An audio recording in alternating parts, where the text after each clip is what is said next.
हरियाणा में भाजपा ने जीत की हैट्रिक लगाई और इसमें बातचीत करने के लिए हमारे साथ बरवाला से नवनिर्वाचित विधायक रणवीर गंगवा जी है, उनसे बातचीत करेंगे। सर, जिस तरह से भारतीय जनता पार्टी को ये प्रचंड बहुमत मिला है, तो सबसे पहले उसकी बारे में आपकी क्या प्रतिक्रिया? मैं धन्यवाद करूंगा प्रदेश की जनता का, जिन्होंने भारतीय जनता पार्टी पर एक बार फिर से विश्वास करके और पूर्ण बहुमत की सरकार बनाने का काम किया है।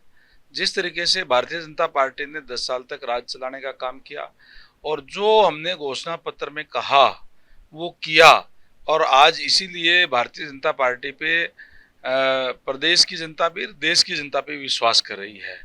जहां देश की जनता ने आदरणीय नरेंद्र भाई मोदी जी को तीसरी बार एनडीए की पूर्ण बहुमत की सरकार बनाई, वहीं प्रदेश के अंदर भी आदरणीय नायब सैनी जी के नेतृत्व में हमने चुनाव लड़ा और पूर्ण बहुमत की सरकार जो बनने जा रही है। सर, चुनाव से पहले लगातार ये कयास लगाए जा रहे थे कि सत्ता परिवर्तन होगा। क्या आपको उम्मीद थी इस प्रचंड बहुमत की? देखिए, हम तो शुरू से ही कह रहे थे कि हमें पूरा विश्वास है, क्योंकि जिस तरीके से हमने कार्य किए, बिना कोई भेदभाव के, बिना क्षेत्रवाद के, बिना कोई पर्ची खर्ची के हमने युवाओं को नौकरियां देने का काम किया, युवाओं के अंदर एक विश्वास पैदा किया। तो ये तमाम चीज़ें थी जिसके तहत, जिसके ऊपर जो है ना, लोग आज एकजुट होकर के, हर वर्ग के लोगों ने जो वोट करने का काम जो है वो भारतीय जनता पार्टी को किया है।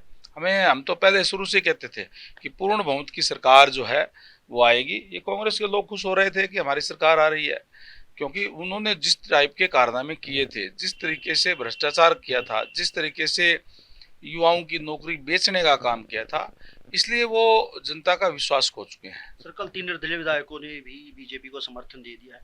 अब सरकार बनने की कवायद शुरू की, तो कब से ये शुरू प्रक्रिया होगी? देखिए, अभी तक कोई आधिकारिक सूचना तो आई नहीं है, लेकिन जल्दी ही, जैसे सोशल मीडिया से और से देख रहे हैं, और माननीय मुख्यमंत्री महोदय भी अभी शीर्ष नेतृत्व से मिल रहे हैं, दिल्ली के अंदर हैं, और मैं समझता हूँ कि कोई 1-2 दिन के अंदर ही कोई समाचार आ जाएंगे कि कब मीटिंग विधायक दल की बुला करके और विधिवत रूप से सरकार का गठन होगा। कांग्रेस लगातार आरोप लगा रही है कि ईवीएम में गड़बड़ की गई है और उन्होंने कल इलेक्शन कमीशन में लिखित शिकायत भी दी। आप उनके आरोपों को कैसे देखते हैं? कांग्रेस से कोई हो पूछने वाला हो तो लोकसभा के अंदर गड़बड़ हुई कि नहीं हुई, जब तो ये कह रहे थे ईवीएम बहुत बढ़िया है, हम जीते हैं, क्योंकि उन्होंने भ्रमजाल फैलाने का काम किया था, लोगों को गुमराह करने का काम किया था। हमारे कार्यकर्ताओं ने धरातल पर जाकर के, वार्ड स्तर, गांव स्तर तक जाकर के, और ये बताने का काम किया कि इन्होंने ये कहा कि हम ये संविधान बदलने का काम करेंगे। उन्होंने बताया कि जो जिस कांग्रेस पार्टी ने संविधान की धज्जियां उड़ाने का काम किया वो ये बात कह रहे हैं। ये बात लोगों को समझ में आ गई, तो हमें जो है ना, लोगों ने वोट करने का काम किया। भारतीय जनता पार्टी की प्रचंड जीत के बाद कहीं ना कहीं कांग्रेस में भी अंतर्कलह शुरू हो गया है और गुटबाजी एक बार फिर उभर कर आ रही है। एक विधायक आरोप लगा रहे हैं कि ये हुड्डा की हार है, कांग्रेस की हार नहीं है। आप कैसे देखते हैं? देखिए, ये हार जो है वो है जनता का विश्वास खोने की, और कांग्रेस जनता का विश्वास खो चुकी है। जहाँ तक गुटबाजी की बात है, हम तो पहले ही कहते थे कि कांग्रेस के अंदर गुटबाजी है और वो एक दूसरे को खुद निपटाने का काम करेंगे। हमने तो जो लोगों के हमने काम किए हैं 10 साल तक, जो हमने विकास कार्य कराए हैं, उनको लेकर के हम लोगों के अंदर गए और लोगों ने हमें आशीर्वाद देने का काम किया। सर, जीत से कहीं ना कहीं जो क्षेत्रीय पार्टी है उनके भी अस्तित्व को खतरा आ गया। इनेलो की बात की जाए तो उनका जो चुनाव चिन्ह है वो भी खतरे में आ गए। आप इस पर क्या कहें? देखिए, कोई भी प्रजातंत्र है, प्रजातंत्र के अंदर जब आप लोगों का विश्वास खो देते हो तो फिर लोग आपको एक्सेप्ट नहीं करते हैं। आज भारतीय जनता पार्टी के अंदर लोगों का विश्वास बढ़ा है, भारतीय जनता पार्टी की तरफ लोग आ रहे हैं और आए भी हैं, और इसीलिए आज जो चाहे वो क्षेत्रीय दल है, इंडियन नेशनल लोकदल पार्टी के जब टूट हो गई आपसी में, इनका जो डिवीजन हो गया, उसके बाद में यही हालत तो आज जेजेपी की है, यही हालत आज इंडियन नेशनल लोकदल की है। इंडियन नेशनल लोकदल के शायद 2 विधायक बने हैं, और जेजेपी का तो कहीं खाता ही कौन खुला, शायद मुझे लगता है कि कहीं जमानत नहीं बचा पाए होंगे। सर, तो क्या ये माना जाए कि ये जो चुनाव चिन्ह है इनेलो का, ये लास्ट अंतिम चुनाव था?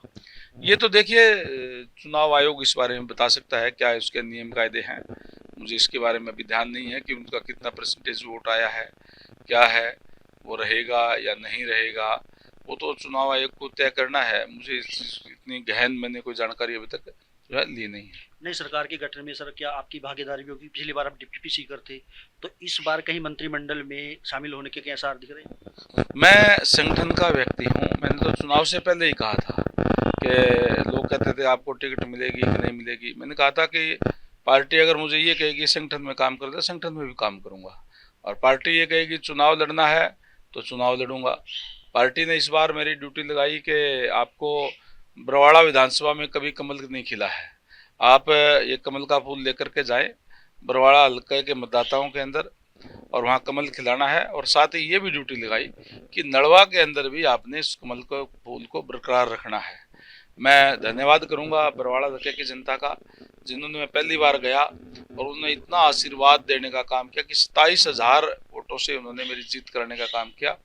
वहीं मैं नड़वा हल्के के मतदाताओं का भी धन्यवाद करूंगा कि जो जिम्मेदारी मेरी लगाई थी हाईकमांड ने कि आपको नड़वा के अंदर भी कमल को बरकरार रखना है, वो बरकरार रखने का काम नड़वा हल्के के मतदाताओं ने किया। मैं दोनों हल्कों का भी तहे दिल से आभार व्यक्त करता हूँ। हरियाणा में सर एक मान्यता है, एक परंपरा रही है कि सेंटर और स्टेट में सेम ही सरकार रहती है। अब डबल इंजन की सरकार है, तो विकास की गति क्या तेज होगी हरियाणा में? निश्चित रूप से तेज गति होगी। और जिससे पहले हम विकास कार्य पहले जो ट्रांसपेरेंसी के आधार पे किए हैं, हम जो कहते हैं वो करते हैं। हमने जो अभी जो वायदा किया है लोगों से कि हमारे घोषणा पत्र के अंदर, उसको हम लागू करने का काम करेंगे।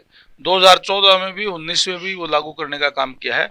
अब जो हमने लोगों से वायदे किए हैं वो वायदे हम उसको जो है पूरा करने का काम करेंगे। तो ये थे हमारे साथ बरवाला के विधायक रणवीर गंगा, जिनका कहना है कि जो चुनाव में वादे किए थे जनता के साथ, वो जल्द ही वादे पूरे किए जाएंगे। अश्विनी कुमार, खास खबर .com।